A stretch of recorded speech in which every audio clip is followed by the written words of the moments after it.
क्योंकि घर वालों ने घर छोड़ने पे मजबूर किया।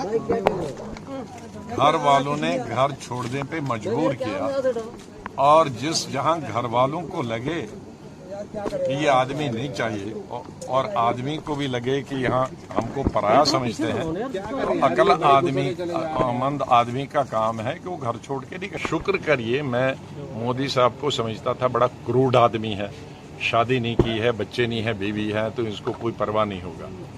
लेकिन कम से कम इंसानियत तो उसने दिखाई। जब मैं चीफ मिनिस्टर था कश्मीर में और गुजरात की टूरिस्ट बस पे गाड़ी के अंदर, नॉर्मली गाड़ी के बाहर लगता है ग्रेनेड, शीशा खुला था तो ग्रेनेड गाड़ी के अंदर बस्ट हुआ तो लोग ऑन स्पॉट मर गए।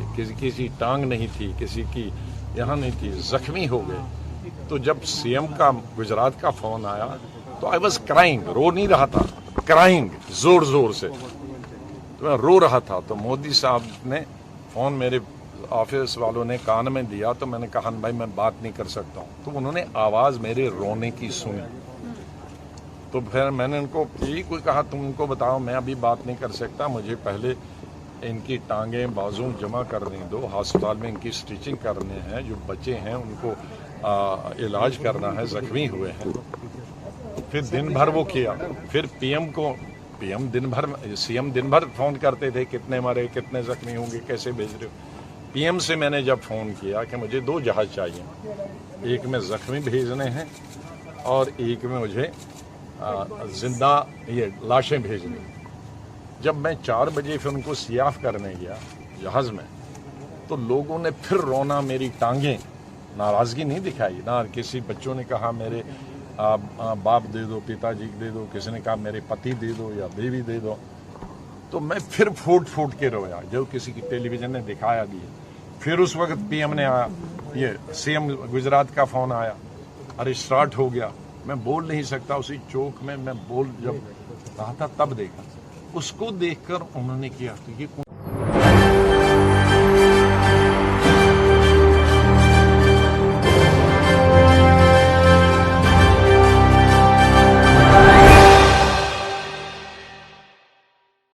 गुलाम नबी आज़ाद के कांग्रेस से अलग होने के बाद क्या कुछ सियासी माहौल कांग्रेस पार्टी में बन रहा है, क्या कुछ स्थिति बनती नज़र आ रही है, और आज़ाद अगर कांग्रेस छोड़कर गए हैं तो क्या वापसी के संकेत मिल रहे हैं, क्या वापसी हो सकती है? क्योंकि सुबह का भूला अगर शाम को घर आता है तो उसे भूला नहीं कहा जाता, ये बहुत पुरानी कहावत है। कांग्रेस पार्टी में तमाम ऐसे नेता आए और गए, लेकिन गुलाम नबी आज़ाद एक अलग चेहरा है। वो चेहरा जो सत्ता में कांग्रेस थी तब भी थे, विपक्ष में कांग्रेस थी तब भी थे, और कांग्रेस पार्टी में अहम भूमिका को निभा रहे थे गुलाम नबी आज़ाद। सीधे सीधे तौर पर देखा जाए तो गुलाम नबी आज़ाद की कांग्रेस पार्टी में एक अहम भूमिका बहुत कुछ दर्शाती है। खबर ये निकलकर सामने आई है कि कांग्रेस पार्टी आलाकमान सोनिया गांधी जल्द ही गुलाम नबी आज़ाद की नाराज़गी को ख़त्म करने का काम कर सकती हैं। दरअसल गुलाम नबी आज़ाद के कांग्रेस से अलग होने के बाद एक बड़ी बैठक पार्टी के अंदर होती है। पार्टी के तमाम बड़े नेताओं का हुजूम लग जाता है और देखा यह जाता है कि क्या वाकई अब गुलाम नबी आज़ाद की नाराज़गी को ख़त्म करने का काम किया गया है या किया जा रहा है। अगर नाराज़ हैं तो मनाया भी जा सकता है, और जाहिर सी बात है कि गुलाम नबी आज़ाद अगर कांग्रेस पार्टी के साथ जुड़कर रहेंगे तो ज़रूर पार्टी को फ़ायदा होगा। हालांकि गुलाम नबी आज़ाद ने भी पत्ते अभी खोले नहीं हैं। गुलाम नबी आज़ाद ने ये सब कहकर चौंका दिया है कि एक नई पार्टी बनाएंगे, या फिर ये भी कह दिया है कि बीजेपी में कभी जाएंगे नहीं। अगर बीजेपी में जाएंगे नहीं तो पीएम मोदी की तारीफ़ क्यों करते हैं, ऐसे तमाम सवाल। मोदी सरकार की तारीफ़ भी करते हैं, राजनीति से अलग भी हो जाएंगे, तो उलझाकर गुलाम नबी आज़ाद इस वक्त रख रहे। लेकिन आगामी समय में कई चुनाव होने वाले हैं। चुनाव गुजरात के, हिमाचल के, साल 2024 के लोकसभा के, तो चुनाव जो है आने वाले समय में ज़रूर देखे जाएंगे। लेकिन चुनावों से पहले अगर कांग्रेस पार्टी अपनी टीम को समेट लेती है, कांग्रेस पार्टी अपनी बिखरी हुई टीम को एकजुट कर लेती है, तो शायद बीजेपी के लिए मुश्किलें खड़ी कर सकती हैं, क्योंकि कांग्रेस तैयारी कर रही है आगामी समय के चुनावों को जीतने के लिए। कांग्रेस तैयारी कर रही है आगामी समय के चुनाव में बड़ी उपलब्धि हासिल करने के लिए। कांग्रेस पार्टी 2014 के बाद से लगातार गिरती तो चली गई, लगातार नेताओं का आना और जाना तो लगा रहा, लेकिन अब पार्टी की हालत को देखा जाए और पार्टी की स्थिति को देखकर समझा जाए तो शायद सोनिया गांधी कुछ बड़ा रोल अदा कर सकती हैं, शायद सोनिया गांधी कुछ बड़ा कदम ज़रूर उठा सकती हैं। हालांकि गुलाम नबी आज़ाद ने ये ज़रूर कहा है कि भाई उनका एक अलग दायरा दिख रहा है, जम्मू कश्मीर ज़रूर जाना चाहेंगे, एक नई पार्टी बनाना चाहेंगे। लेकिन एक और बड़ा अपडेट गुलाम नबी आज़ाद पर यह आ गया कि आज़ाद के समर्थन में कम से कम 65 नेताओं का इस्तीफ़ा हो गया। माना यह जा रहा है कि ये तमाम नेता गुलाम नबी आज़ाद के समर्थक थे और गुलाम नबी आज़ाद के समर्थकों का ये जो हुजूम है अब वहीं जाएगा जहां आज़ाद जाएंगे। तो बीजेपी की अगर बात करें तो वो मौका देखकर चौका लगाने की कोशिश ज़रूर कर रही है, क्योंकि गुलाम नबी आज़ाद की अगर बात करें जम्मू कश्मीर में उनका एक अलग रोल है, मुस्लिम चेहरे भी हैं, मुसलमान वोट भी चाहिए बीजेपी को। तो कई मामलों से बीजेपी इस वक्त सोचती नज़र आ रही है। सीधे तौर पर अगर देखा जाए तो शायद गुलाम नबी आज़ाद अगर कांग्रेस में आते हैं तो रोल क्या रहेगा कांग्रेस में और कौन सी जिम्मेदारी को संभालेंगे। हालांकि खबर ये निकलकर सामने आई है कि कांग्रेस पार्टी में काफ़ी समय से अध्यक्ष पद खाली पड़ा था। अध्यक्ष पद पर किसे बिठाया जाए काफ़ी समय से चर्चा चल रही थी, कई नाम आए और चले गए। लेकिन ऐसे में देखा जा रहा है कि क्या गुलाम नबी आज़ाद को अगर अध्यक्ष पद की कमान सौंपी जाती है तो बेहतर होगा। अगर कांग्रेस में वापसी गुलाम नबी आज़ाद की होगी और उन्हें अगर ये रोल दिया जाएगा, ये पद दिया जाएगा, तो क्या इस बात से वो इत्तेफाक रखेंगे। हालांकि गुलाम नबी आज़ाद काफ़ी समय से इंतज़ार भी काफ़ी चीज़ों को लेकर कर रहे थे, लेकिन बात बन नहीं पाई। हालांकि देखना होगा कि आज़ाद की वापसी कांग्रेस में होती है या नहीं, लेकिन बीजेपी इस वक्त आज़ाद को लेकर कई बड़े प्लान तैयार करती नज़र आ रही है। बीजेपी इस बात को समझती है गुलाम नबी आज़ाद अनुभवी हैं, वरिष्ठ नेता हैं, विपक्ष में बहुत अच्छी छवि है और साथ ही साथ तजुर्बा बहुत ज़्यादा है। गुलाम नबी आज़ाद के सहारे बीजेपी लंबी पारी खेलने की ज़रूर कोशिश करेगी, क्योंकि हम देख रहे हैं कि जम्मू कश्मीर के हालात भी फ़िलहाल ठीक नहीं है।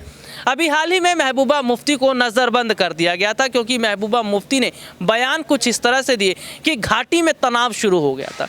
तो गुलाम नबी आज़ाद पर बीजेपी अगर दांव खेलती है और वहां जम्मू कश्मीर में उतारती है तो आज़ाद के भरोसे जम्मू कश्मीर में बीजेपी आश्वस्त हो सकती है कि हाँ हमारे नेता हैं तो वहाँ ज़रूर काम करेंगे। तो यहाँ पर अभी आज़ाद को अपने साथ मिलाने में बीजेपी को जो है काफ़ी कोशिश ज़रूर करनी पड़ेगी। लेकिन आज़ाद से एक सवाल पूछा गया था, क्या बीजेपी में जाएंगे, उम्मीद है।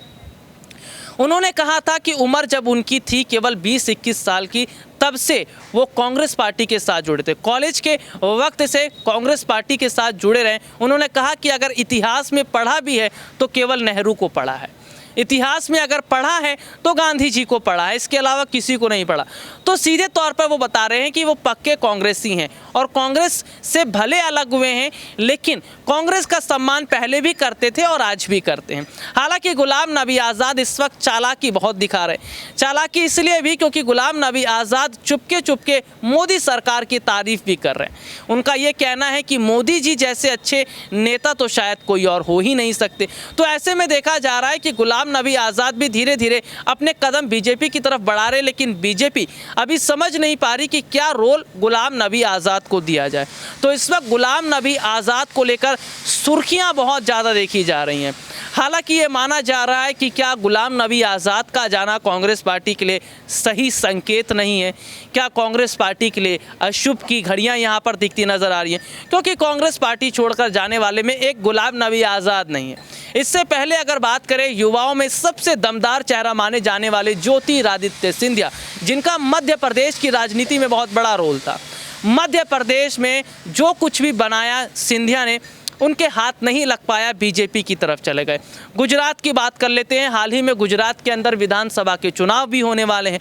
गुजरात में सबसे बड़ा चेहरा कांग्रेस का अगर कोई था तो वो थे हार्दिक पटेल। बात हार्दिक पटेल की भी नहीं बन पाई और बीजेपी की तरफ चले गए। ऐसे में देखने को मिला है कि कुछ समय पहले आरपीएन सिंह ने भी कांग्रेस पार्टी को छोड़ दिया। इसके अलावा अगर बात करें सुनील जाखड़, वो भी तमाम ऐसे नेता हैं। पंजाब में उनका बहुत अच्छा बोलबाला हम देख रहे थे। तो तमाम नेताओं का इस तरह से चले जाना ये कांग्रेस के लिए अच्छी बात नहीं है। अब देखना होगा आने वाले समय में क्या कांग्रेस ये तमाम जो पूरी तरह से स्थिति बिखरी हुई है या जिस तरह से नेताओं का अलग अलग मुआयना बटा हुआ है या अलग अलग खेमा बटा हुआ है, क्या इसको एक करके आगे चुनाव की तैयारी करती नजर आएगी और क्या नाराज़ नेताओं को मनाकर एक नई टीम खड़ी करके चुनाव जीतने की कोशिश करेगी। आज के लिए इतना ही। आपसे फिर दोबारा मुलाकात होगी, तब तक के लिए इजाज़त दीजिए। नमस्कार।